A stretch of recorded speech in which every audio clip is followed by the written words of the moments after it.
I think it's over for Pokemon. And I say that as Pokemon's biggest fan because after watching the Aniimo trailer, this is what Pokemon has been missing for over half a decade. Even though the gameplay just looks amazing for this game, it's just the hype. That there's been no hype for Pokemon since Pokemon Sun and Moon. And like, it's gotten so bad that's like, man, I miss Pokemon Sword and Shield reveal cycle, even though that was kind of like the big downfall of Pokemon. But nothing Pokemon has put out since the first Pokemon Sword and Shield trailer is even close to this energy. They don't even have like the crazy licensed music to make you go, wow, I love Pokemon now. I look at this and I'm just like, man, this captures all the fun and childhood whimsy of Pokemon that hasn't been delivered by the Pokemon Company in I don't know how many years anymore, which is sad. I felt like a kid again watching this. I should feel like a kid again every time something involves Game Freak or Pokemon, but it just doesn't.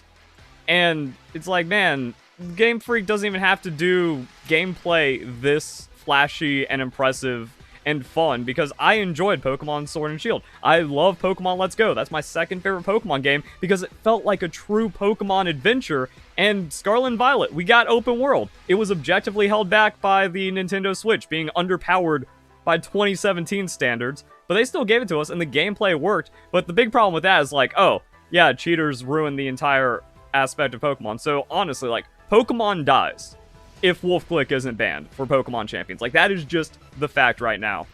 Anyone in my audience that is in Japan, from Japan, has ties to Japan, you have to know someone that knows someone that knows someone that works at Game Freak. You have to expose, like, the corruption of the Pokemon Company International, Play Pokemon, needs to be exposed to the Pokemon Company Japan, Game Freak. How 2023 didn't tip them off to just ban everyone, I'll never know. But, like, Wolfe Glick needs to be banned for his cheating. All the top players that have been caught need to be banned. It's not even like you have to dig through all of Kurt's files to find them.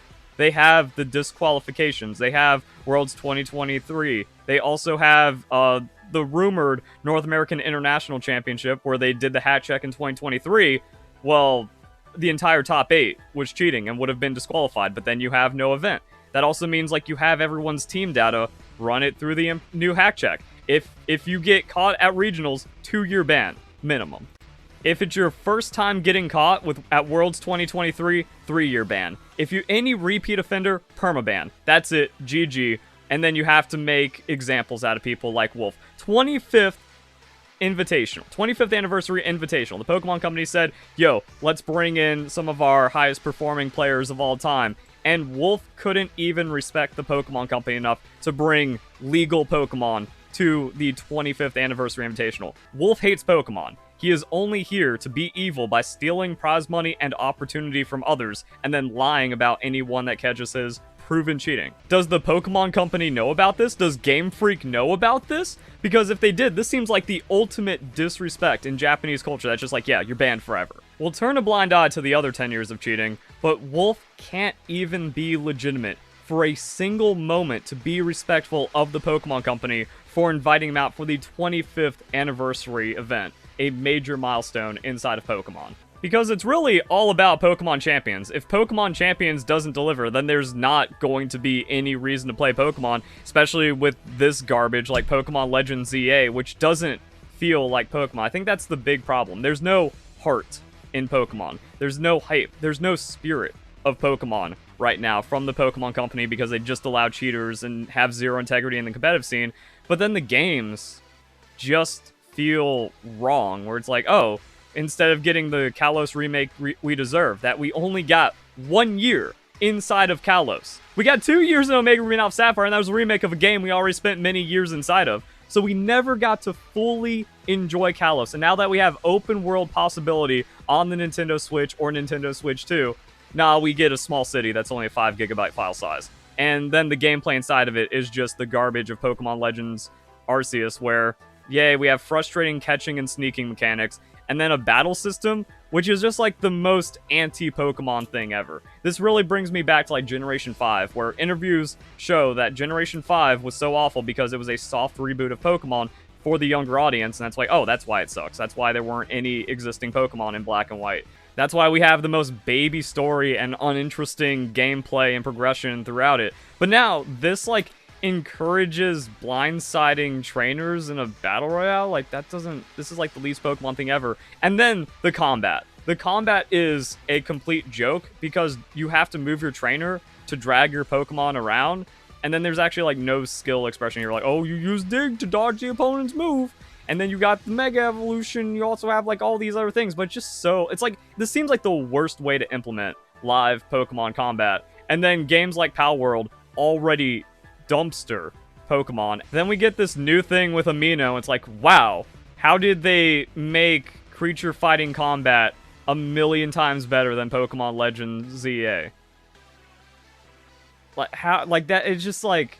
It's impossible that Game Freak made such an atrocious battle system for Pokemon when people have at least wanted to attempt real-time Pokemon battles the entire time. And it's mostly just like that combo at the end where it's like, awesome. Like, look at that. That fighting is really cool. Those boss fights are really cool. And then we have like Super Galaxy finisher move. Also, I've been calling that like a magic cat, but it actually looks more like a mouse. Either way, like, brother, he summons meteors from a black hole. And then it goes into, like, some kind of crazy team combo chain attack. And this isn't even from an established studio, which is why I'm just kind of like, okay, yeah, Pokemon Legends ZA is going to be awful because Pokemon Legends Arceus was awful and respected nothing about Pokemon. There is zero spirit or respect of Pokemon, which is why the entire Legends series is doomed. Because, like, oh, we already have Sinnoh folklore. It was never Hisui. It's not Hisui. Even if you...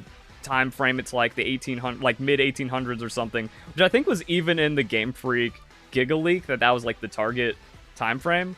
Well, now it's like, yeah, like Sinnoh existed before the 1800s, so like now we're retconning Pokemon lore for no reason. We're making this nonsense where it's like, wait a second, there's people from other regions, but Pokemon are terrifying creatures. I'm the professor though. But it's like, but you have Pokeballs established in other regions. Darkest Day and Pokemon War with AZ happened thousands of years before this. And then the Pokeball invention is like around this time as well, but like no. And then again, it's just like the worst mechanics where like we have fake action. It's just nothing compared to what Palworld and Aniimo has showed us. Also, I didn't play Yokai Watch. Wasn't Yokai Watch 3 kind of action-y, and then for 4 they went to turn-based, so it's like they learned, oh yeah, Game Freak had it right the first time, you don't want to mess with this too much, unless you have to like completely change the entire systems. And then with this, it's like, wow, how engaging. Like, Pokemon Let's Go catching mechanics were so much better, and like so much, had so much more passion for Pokemon inside of them than this. And then like the game is just broken. People are mad at me because like in your review you you played Pokemon wrong. It's like, no, I tried to throw a Pokeball at max range so I don't get caught. It hits them, the Pokemon reacts, but it doesn't even try because I played too good. My sniping skills with the Pokeball were too good, and then the game punishes me for it. Also, every time I tried to like switch to the actual like casting reticle to throw the Pokeball and hit a Pokemon, if I did it too fast, like the reticle would be up, it would be like that, but I press it like a couple frames sooner and then I just spike the Pokeball on the ground. The game just didn't work. It was a tech demo that we paid full price for with the worst gameplay loop because catching a Pokemon just once isn't enough. So now it's like the same curse with Pokemon Legends ZA. It's like, oh boy, we just do 100 battles and then there's actually nothing else to the game because it's 5 gigabytes. And then we get treated like some dumb kid like we do in every Pokemon game now. That's another problem. That's another thing where I was like, wow, there's just like no heart or spirit of Pokemon because it's the same thing for like 7-year-olds. I really like Pokemon Scarlet and Violet, top 5 Pokemon game, but I don't want to go back to school. Same problem with Pokemon Sun and Moon. Like, bro, stop treating me like a child for Pokemon, like, to go back to school. And the thing is, Generation 1 Pokemon went so hard that's like even Let's Go was like more for adults, more for Pokemon fans than Scarlet and Violet or Pokemon Sun and Moon. And Pokemon Sword and Shield were actually just amazing games made incredible by DLC, but this ungrateful, toxic community of cheaters just couldn't handle it because one tree texture. But the reason why I paused here for the Aniimo trailer is like this. This is a really cool character design. It's got like that futuristic feel, doesn't feel like, oh, we're just children. And the trainer customization in Pokemon Scarlet and Violet was so awful compared to Pokemon Sword and Shield. Where like, I got into character because I made the perfect representation of myself in Pokemon Sword and Shield. I was all in for Pokemon Sword and Shield competitive. Unfortunately, competitive Pokemon was already dead by the time Generation 8 arrived, even though, like, the story of Pokemon Sword and Shield is so amazing because you're living in what the Pokemon world would be like if it's real, that trainers and gym leaders have sponsors, and they are completely funded by the hype around competitive Pokemon. Like, that is a dream. The environment inside of the gyms, the gym battles, like, when I was doing the story, I was all in on it. And then, like, now I was like, you know what? I have to get invested in my character. I have to get invested with the Pokemon world again. Also, Callie, where are you? You're one of my favorite fans ever. And then, like, it just never happened. I hope I didn't offend you when I was just like, I feel disrespected. That was fun. That was playful. I didn't know how to respond to just being jump scared by myself. Either way, Pokemon Sword and Shield was goated. The Pokemon community was already dead by then, proven by anyone that thinks this was a good game. Like, I cannot consider you an actual Pokemon fan if you like Pokemon Legends Arceus, because it is the most, like, anti-Pokemon thing aside from Generation 5. Except it's actually, like, more anti-Pokemon than Generation 5. And then the follow-up with what we have for Pokemon Legends EA is just as bad and heartless. Meanwhile, this random reveal in the Xbox Game Showcase captures every ounce of magic that has been missing from Game Freak and the Pokemon Company and the Pokemon community with all their trailers. This is the fun, whimsical world of my childhood that would spawn from someone wanting to go out into the woods and have their own adventure, which is how Pokemon started. And then a lot of comments are, oh, this is Doke V, and I've never heard of it before, and it's not even, like, a game that's out. Thank you for releasing it before it comes out, kind of idea. So it's like, cool. There's already a better thing. But even this captures, like, that fun spirit of Pokemon that's just dead. Put on your backpack, grab your gear, time for an adventure with all of your buddies. And there's just no feeling of buddy anymore inside of Pokemon, especially with, like, the Generation 8 and Generation 9 designs being awful. It's like, yeah, Pokemon can't be actually out of ideas when other franchises are just making, like, dude, this is the childhood, like, this is my brain on childhood, when it's like, you know what you do? You go outside, and this is exactly how you imagine the world. Why can't Pokemon do that anymore? This is, like, the more Pokemon-inspired yokai watch, and it just works. While also, like, kind of having, again, too childish of, like, character designs that feel a little off to me, but then, again, that's what Aniimo is for, because it catches that. It's like, nope, it's actually more for, like, the straight-up person having adventure in the world, and it's not going to be just, like, for 10-year-olds only. And that was another thing about Palworld. And that was the funny thing I was saying about Aniimo, that's like, oh, that instead of saying we have Pokemon with guns, we have Palworld without guns, is now the standard here. And even that, and then also just, like, idiots that are just like, well, now we got another target for Nintendo to sue, or like, oh, Game Freak is suing Palworld because they're threatened. It's like, no, it's literally none of that. And we can fix it for Pokemon Champions. Like, Pokemon Champions is the revival where everyone that's had an interest had fun playing Pokemon. You get in, and everyone's battling and having a good time and finding their love of Pokemon again, because it should capture that magic that we had with Pokemon Sword and Shield. You get to live out your dreams of being a Pokemon trainer in the Pokemon world with all the hype and adventure around that, or at least, like, you know, climb the ladder, be the very best like no one ever was, actually be a Pokemon master. Pokemon Champions has that. It has that same energy of the Pokemon Go trailer, where you got two people, like two real people standing off on the pitch. Also, just like, this battle was the greatest thing ever. I miss being excited and happy about Pokemon. It's not because I've grown out of Pokemon or I've gotten too negative or anything. It's actually just like, nope, that's what the Pokemon community with all of its cheating has created. The corruption of the Pokemon company. And then, like, all these new devs. You kick out Junichi Masuda and you lose all the heart in Pokemon. Who would have guessed? And I think it's actually easily fixable. Clean up the cheating, ban Wolfe, set these brats straight, and then we got Pokemon to love and enjoy again. But, like, if Pokemon Champions, like, Pokemon Legends EA can't be saved. It's just as fake and, like, made-up story, nonsense, not real Pokemon gameplay as Pokemon Legends Arceus. So that's already cooked. And then we got Palworld full launch coming at some point, if that's 2026. And then we got Aniimo coming out in 2026. Gen 10 ain't going to compete. I don't care. Like, actually, Gen 10 can compete. Like, that's the last chance. You want everyone in the Pokemon ecosystem loving Pokemon more than ever before with Pokemon Champions, like the true representation of Pokemon, or Gen 10 Pokemon on the Nintendo Switch 2 actually has to bring this energy, and I don't see how that's possible. Like, I'm happy for the Game Freak surprise. Game Freak has caught me off guard, made me tear up, made me just be like, okay, good. I don't have to be worried about Pokemon anymore. They haven't done that in like 6 years, so I'm kind of worried about that one. Also, as we saw with Game Freak's new game reveal that was also at the game showcase, like, now that they're not hampered by the Nintendo Switch anymore, like, okay, we can see greatness on the Nintendo Switch too, but the competition has come at. And as we saw also at the Xbox Game Showcase, Game Freak has talent. Now that they are no longer hindered by the Nintendo Switch, there is potential out there.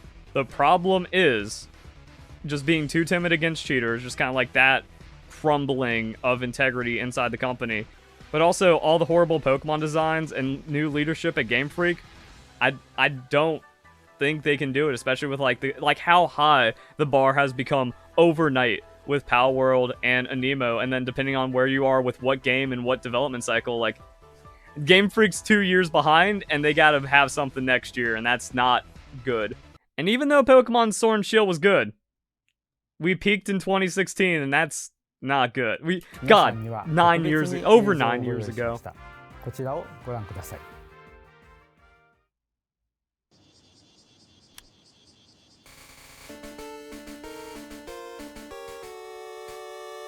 Celebrating all Pokemon trainers.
'96, 1999, 2002, 2006, 2010, 2013, and in 2016. It all comes together in an all-new Pokemon adventure. Pokemon Sun and Pokemon Moon. Prove me wrong, Game Freak. Pokemon Champions has to be good, and you got